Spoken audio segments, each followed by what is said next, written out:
Again, if you can add personal things about either the school or the coaches, that's going to separate yourself so much, because a generic email, get thousands of them versus, hey, great win last night. I love what you do on offense. I love, the pick and roll offense that you run. I think I'm a great fit in that. That means, oh, this kid actually watched the film, knows what we do. All right, I'm going to watch the highlight now. No question. No question.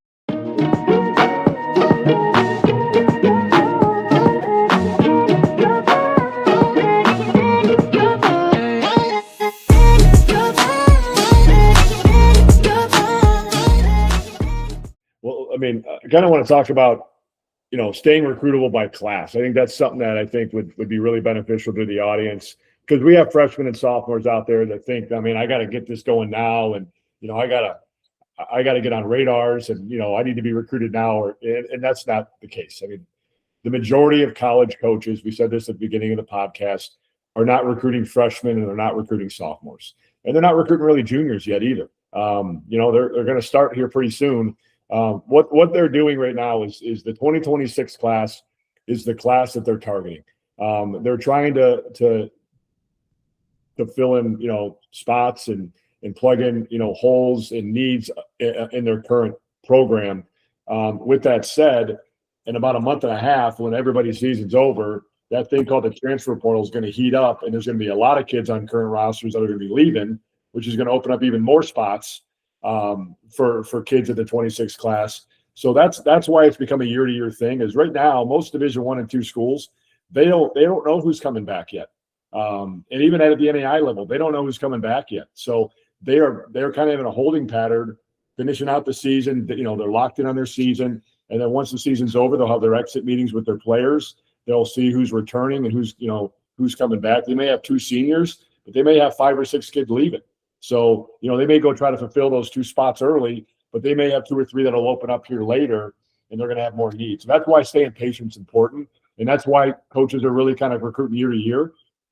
As far as juniors, at this time, they're just they're just creating their list. So when they get their 2026 class done and they switch gears in the spring or summer, they already had that list developed of who they're going to go out and watch. And that's what we tell our guys. You want to be on those lists. You want to get on those radars. So, but as far as sophomores and freshmen, they're not recruiting those classes unless you're a Power 5 kid.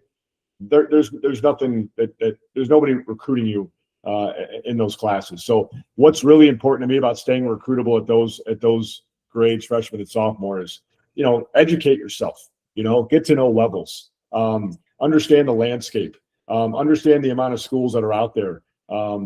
Start thinking about what you want to study and what schools are out there that kind of fulfill that.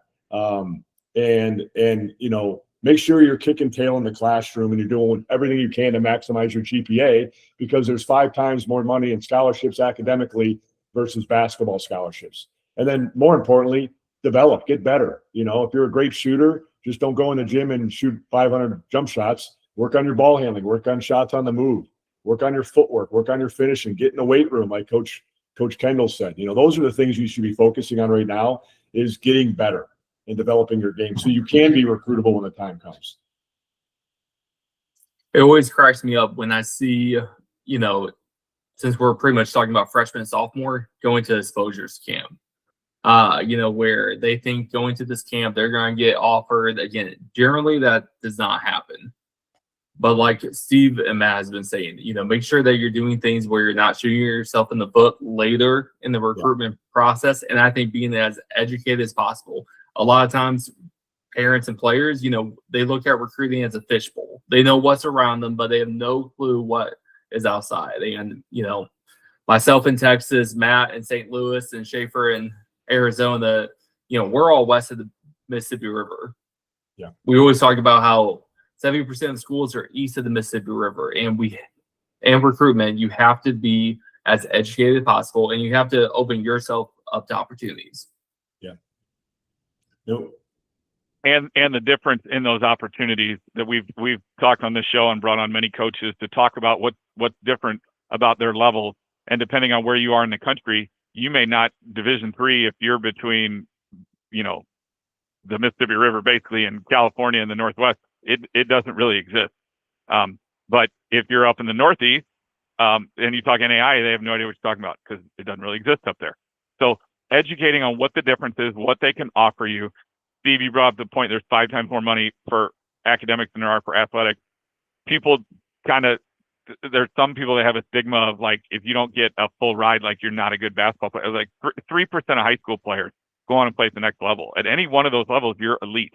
They don't realize how difficult it is to play at any one of those levels. And the other part of this that they often struggle with is when they do get there, I tell them, did you start on your varsity team as a freshman? Most kids, no. Well, when you go to the next level with kids that are way better, what makes you think that you're going to start as a freshman there when you're 18 years old and you're playing against a 23-year-old grown man? Like that gap between a freshman in high school and a senior in high school and in college is not even, it's a hill compared to a mountain. It's so much different. So many of them struggle with that, and they think they're going to go in and play right away if they do get recruited. So as a freshman, just developing those habits, doing the right things. Kendall, you said it, not shooting yourself in the foot, doing the right things and getting yourself set up. We've talked about high academics. If you're a kid that has any inkling of that, you need to really sit down with your guidance counselor at school. You need to talk with your coach if they can be of help. Some coaches can't, but your guidance counselor for sure of, hey, this is something I'm interested in pursuing. What are some things that my school offers that I probably need to take advantage of right now? We had the high academic show a while ago, Schafer, where we had those high academic schools and they talked about rigor and AP classes.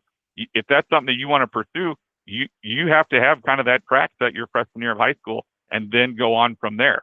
You can always pull back the reins, but it's hard if you're your junior and, oh yeah, I want to go into engineering now. You may not have the coursework available to get into those schools as a freshman in college.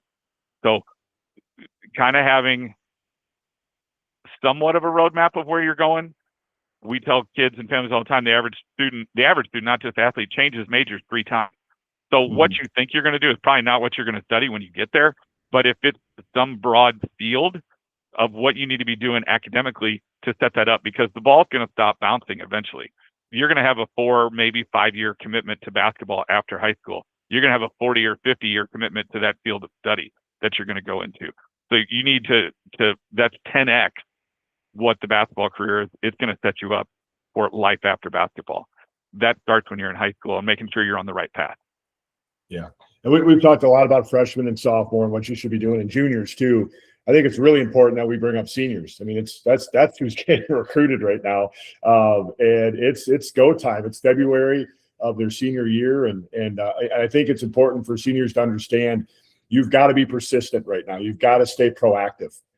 If you sit back and wait for coaches to call you, you're going to be sitting there and waiting for a long time. If you have schools that are recruiting you, don't wait for the coach to always call you or text you.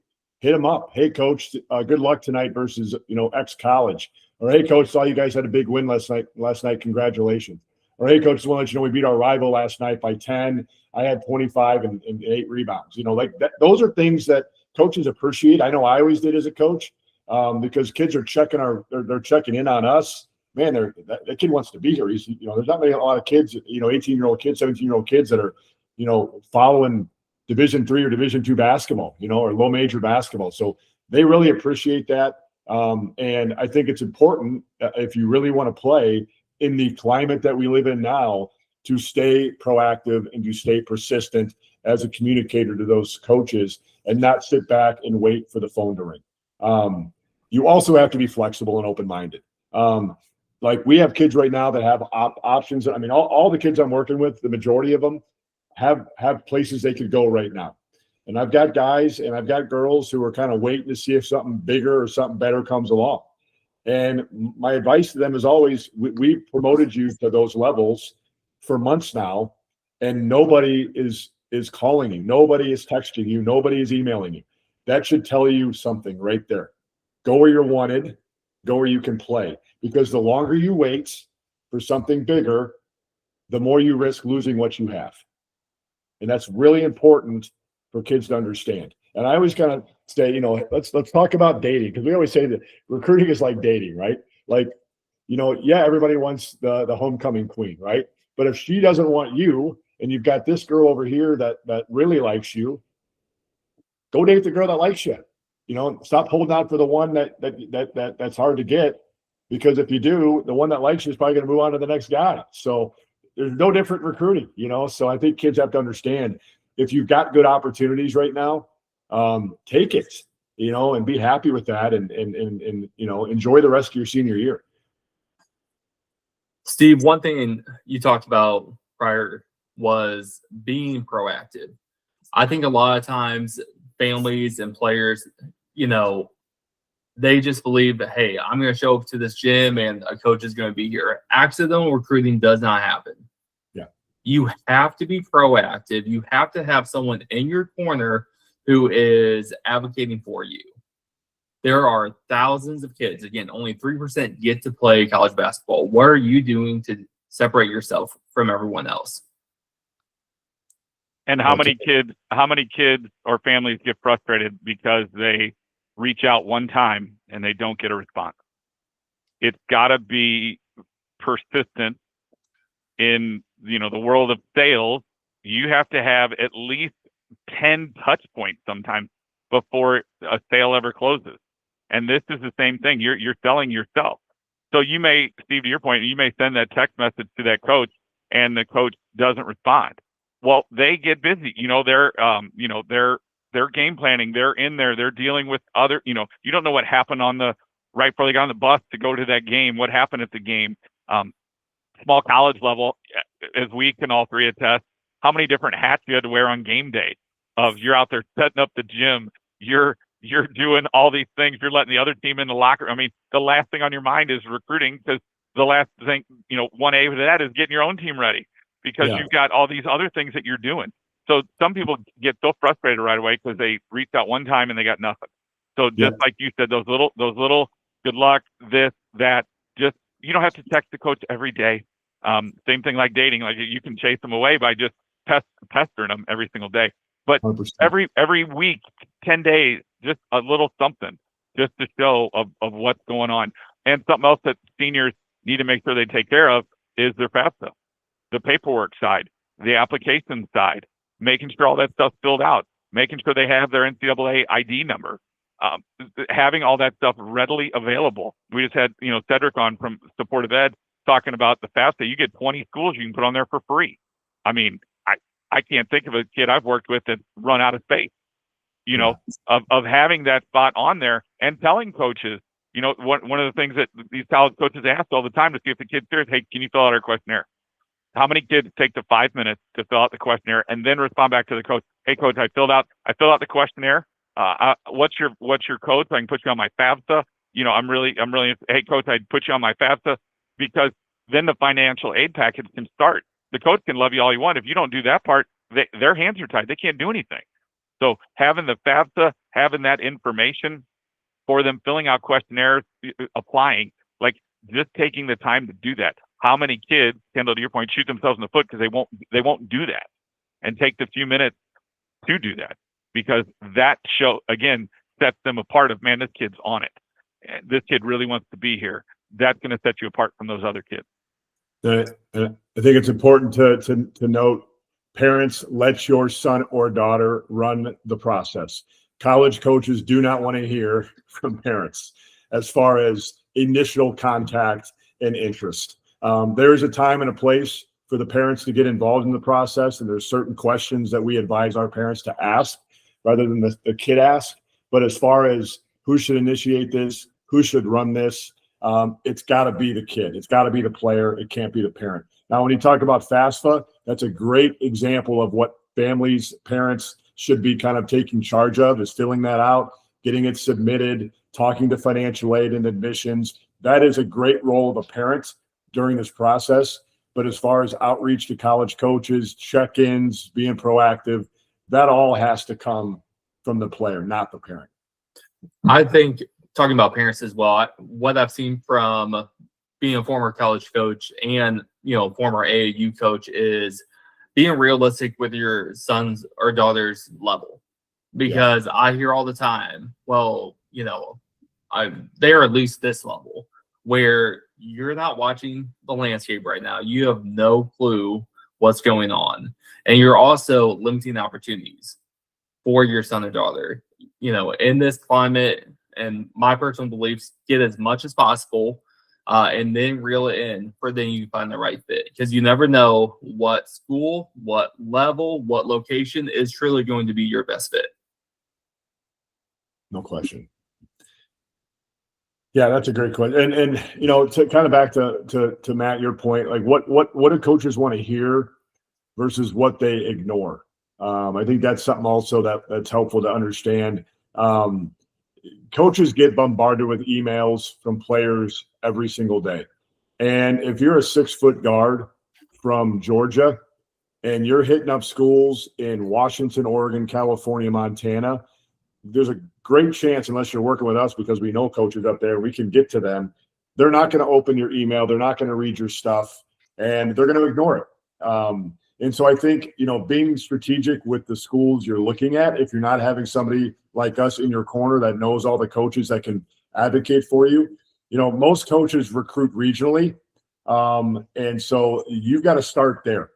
Now, if you're a kid that wants to go away from home, then when you're, crafting your email or and stuff, you've got to make sure you're doing it at a very personal level. And you're telling, that coach in Washington, hey, coach, I just want to let you know, I've got family in Washington. I really want to, go to school in that state. Then they can say, okay, well, this kid's got a connection here. Now there's something that's tying him here. You have a better chance of getting a response and getting recruited by that school if you can kind of explain that connection in your communication with a coach. Stop tagging college. I was going to say, stop tagging college programs. The people that I hate to see what Duke Twitter looked like, the number of kids that tag them in all their highlights and stuff like that. It's okay to use that to promote social media as your front lawn. It's okay to promote that way. And you may want to send a DM to the coach. Hey, coach, here's my recent highlights, but, not put that out publicly, because sometimes it could be embarrassing to a school if a kid's terrible and they tag all these schools, and those schools are, they want nothing to do with that kid. So don't tag schools. It's okay to DM them. The other thing you have to realize is who's running that Twitter account. Yeah. Probably not the coach. Coaches care more about progress and consistency in film versus hype. In social media, mostly that's all about hype. Mm-hmm. Mostly. So, no question. And again, I think another thing that to not do when you're reaching out to coaches, and I remember, Matt, we were at Bonbon and we had a kid email us, and he said that he's trying to kind of explain his game and his strengths as a player. And I'll never forget, he's like, my game is a cross between Steve Nash and James Harden. Delete. I'm like, come on, don't compare yourself to 2 NBA All-Stars when you're reaching out to a Division III coach. Talk about your ability to run a team and your ability to defend the basketball and stay in front of the ball and affect winning by rebounding your position and making your teammates better. Talk about those things. Don't compare yourself to NBA All-Stars. That's probably a big turnoff to college coaches, and they're probably not going to respond to that. You smiled even bigger when you hit delete on that kid on that email. I remember that. You couldn't wait. You couldn't hit delete fast enough. Yeah, and don't put don't attach highlight videos of you in the backyard with your dad playing one-on-one, or you with your trainer in the gym where nobody's guarding you. They want to see game film. They want to see, real game film, from your club. Right now they want to see high school games, but they want to see the most recent film you have. And right now that's your high school film. It's great to have a highlight video. I know there's coaches like, I don't buy into the highlights. Every college coach that I know, at least, they're not going to sit there and watch an hour-and-a-half game of a kid they don't know, but they'll watch a 1 to 3 minute highlight video because that's going to spark their interest. If that sparks their interest, then they're going to want the full game video. But I always lead with the highlight video, but also add a full game to that reach out. One thing I also have seen from the other side is generic emails are terrible, where it's, hey, coach, no name. I'm very interested in your school.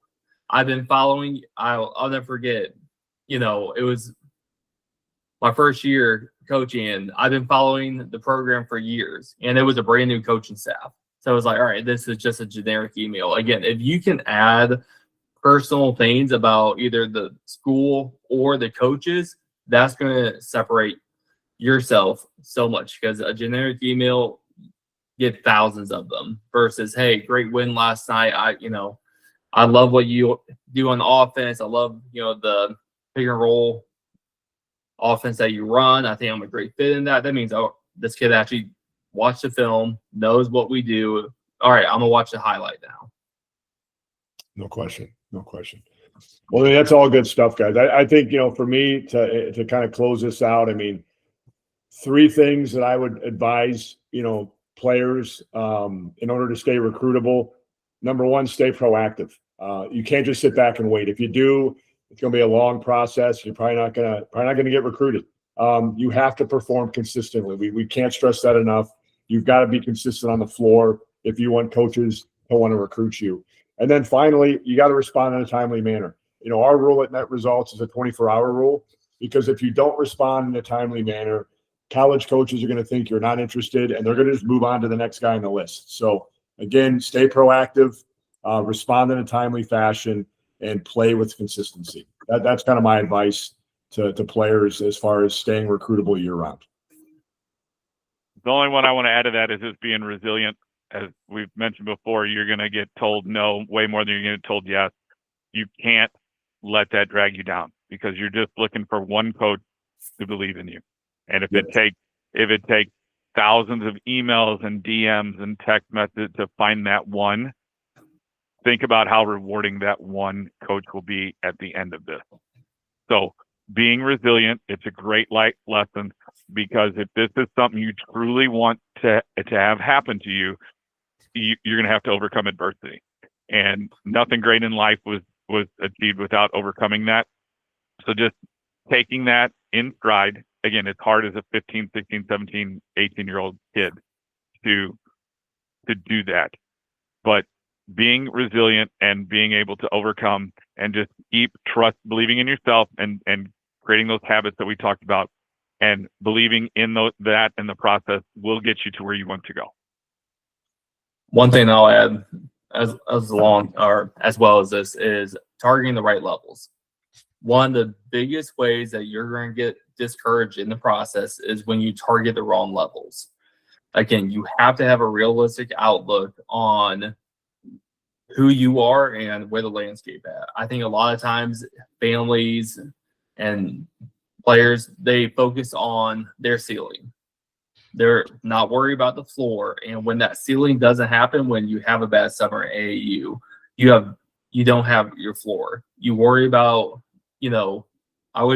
my recommendation is let's worry about your floor. Let's get as many opportunities as possible. And then if that ceiling happens, the higher level, the school that you want, then great. I'd rather you have more opportunities than less. Yeah, no response equals no interest. I tell kids that all the time. And that you bring up a great point, Kendall, and that's kind of my last kind of closing remarks too is, one thing families need to stop doing right now is try and force a level or a school to recruit your son or daughter. To your point, you can't do that. You are the level that recruits you, and you can't force someone to like your son or daughter. They're going to recruit to needs. They're going to recruit to who they feel is going to impact their program the best. And it may not be your son or daughter. So you have to be okay with that. Like Coach Bright said, you're going to hear no, and you've got to be okay with no. And that goes to my last point, things that families need and have to start doing, if they're not doing that right now, is you have to be adaptable. You have to be open-minded to all levels. And you've got to be patient in this process, because this is a marathon, and with the portal and the transfer rules and all the things that are going on. And if you're not a senior right now, patience is really, really important, because this is a long process. All right. Well, that's going to conclude this episode. And what we want to hear from you guys is, what do you guys want to see us tackle in future episodes? We've got some really good topics coming up, but what are some things that you guys want? So please drop a comment below of topics you'd like us to address on an upcoming episode of the Recruiting Assist. Coach Kendall, we really appreciate you joining us tonight. And we'll see everybody again on the next episode. Come on. There we go. Stop. Good stuff. Basketball players, Are you grinding in the gym but struggling to get noticed by college coaches? Your talent deserves the right exposure, and that's where Net Results Recruiting comes in. Whether you're in high school, junior college, or prep school, we help you connect with college programs, get you promoted to college coaches, and receive expert guidance throughout your recruitment journey. Don't leave your future to chance. Get exposure, get guidance, get results. Let our team find your team. Visit netresultsrecruiting.com today and take the next step towards your college basketball dream.